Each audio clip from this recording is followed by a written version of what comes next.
Jadabharatan, once he was a king, then the next birth he was born as deer, and the next birth he was born in a Brahmin family, and the third birth, but he knew the truth about, that is, he knew what was he in the previous birth because he was a great devotee. So he had that power.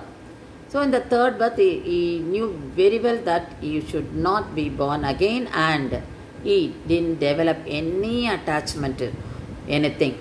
Because he developed attachment towards the deer, he was born as deer in the second birth, and he knew about it. So in the third birth, he was all the more careful, and he didn't react to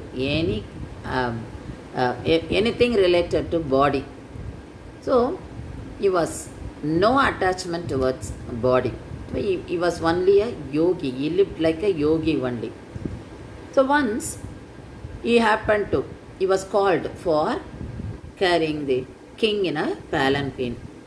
So because the other three, they were in need of one more person, so all the other three called him, and he went. Because he was called, he went.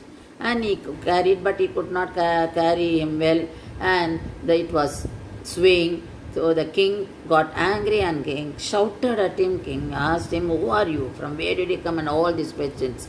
And you are so stout, but how come you are not carrying it properly? So he humiliated, he talked ill of him.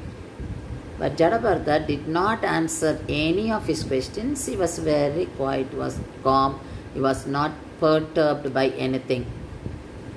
Then after the journey was over, then the king got down. Then Jadabharatan answered him. Jadabharatan said, I am only Atma. I am not Degam. You ask me, who are you? Who can say, who am I? Can you say, who are you, from where did you come and all that? Can you say that? Then he asked a question.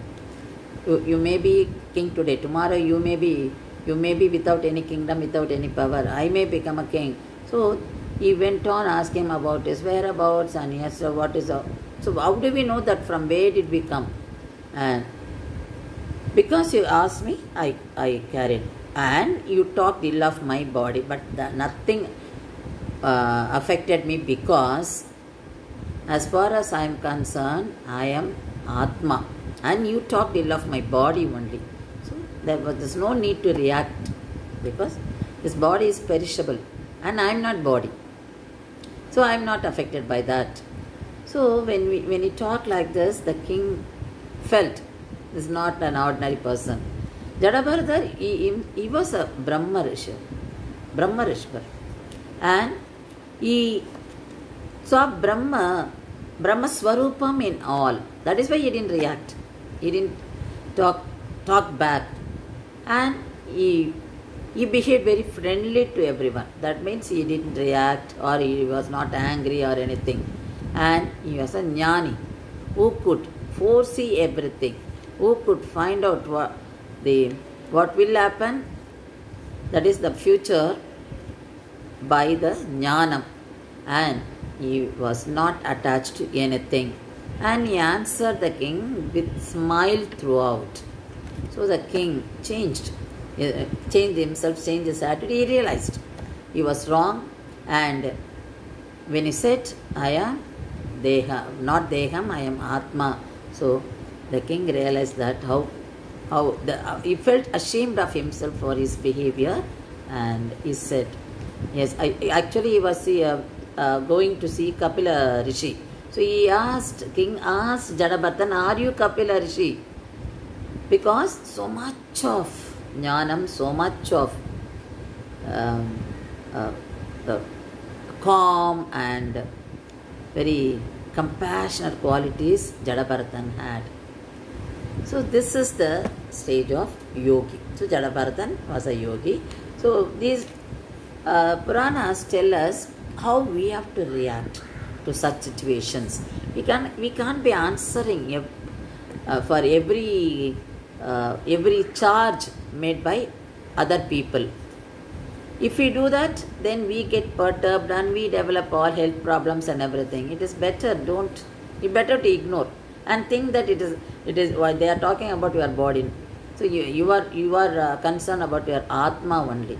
So you are under the feeling that you are Atma. If we take our life like this, then that is, it should be a yogi. Then nothing will affect us, and you are thinking of God within you. So He gives you, He knows what to do. We cannot decide anything. So He will fix your future. Let us leave it to Him and behave like a yogi. And in Pasuram, we find Tirpanalvar.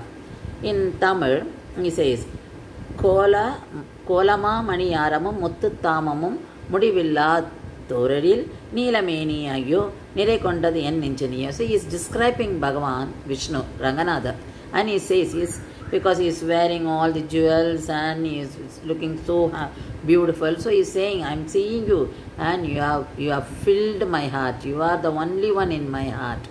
You have taken my nenju. Nenju means here it's a manasa or it's a heart. You have taken my heart. So I have nothing else in my mind. So he's surrendering. Then Sri Andal, she says, Immaikum Ere Piravikum Patravan, Nammai Udayavan Narayanan Nambi, Chemmai Udaya Tirukkaiyal Thalpatri, Ammi Midika Kanakanden Tholinan. This is from Nachiyar Tirumali. Andal dreams of getting married to Ranganatha. So here she says, it is not only in this birth I should get attached to you. For all 7 births of mine, I should be attached to you. So through the Pasuram, they are spreading that bhakti to the devotees.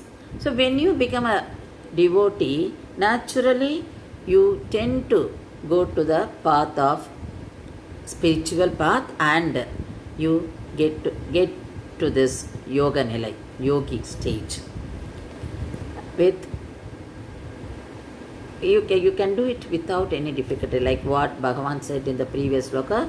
He said, Arjuna, yes, it is easy only, but with my grace you can do it, and you think of me, you will do it. Follow all the instructions and do.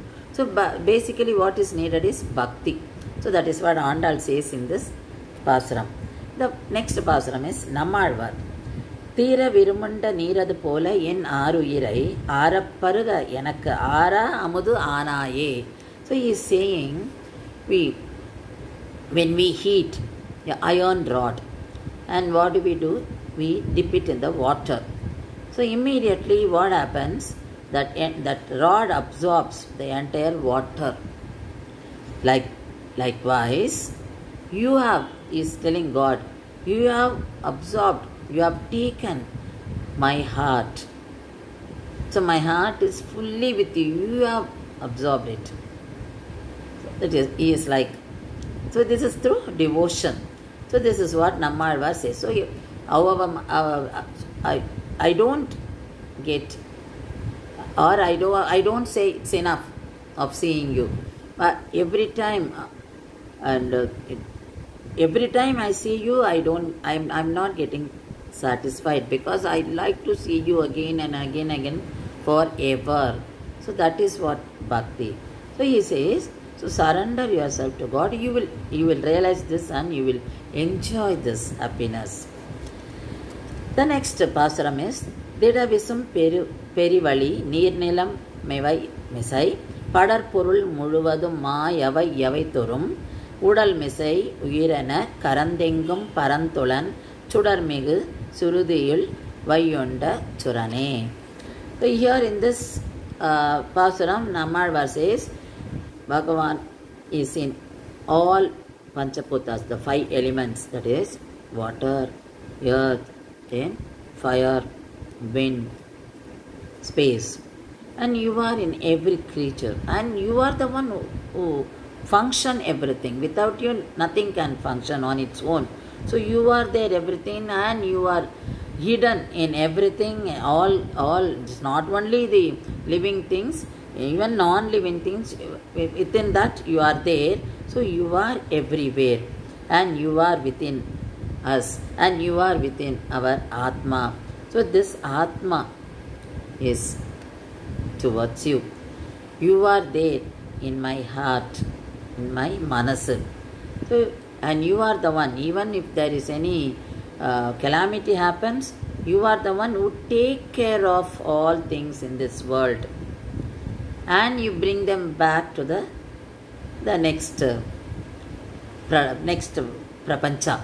So he says, you are for everything. You are the one who rescues us. You are the one who blesses us. You are the one who takes care of everything. So you are there everywhere. So Nammalvar talks about Bhagavan in this Pasuram and his divine qualities. So we all should surrender to him because he is the one who takes care of us. So we need his grace. Without his grace, nothing can happen. So let us have him in our mind and let's have thoughts only on Atma and Paramatma. So that is what the yogis do. So Bhagavan talks about yogis in this sloka.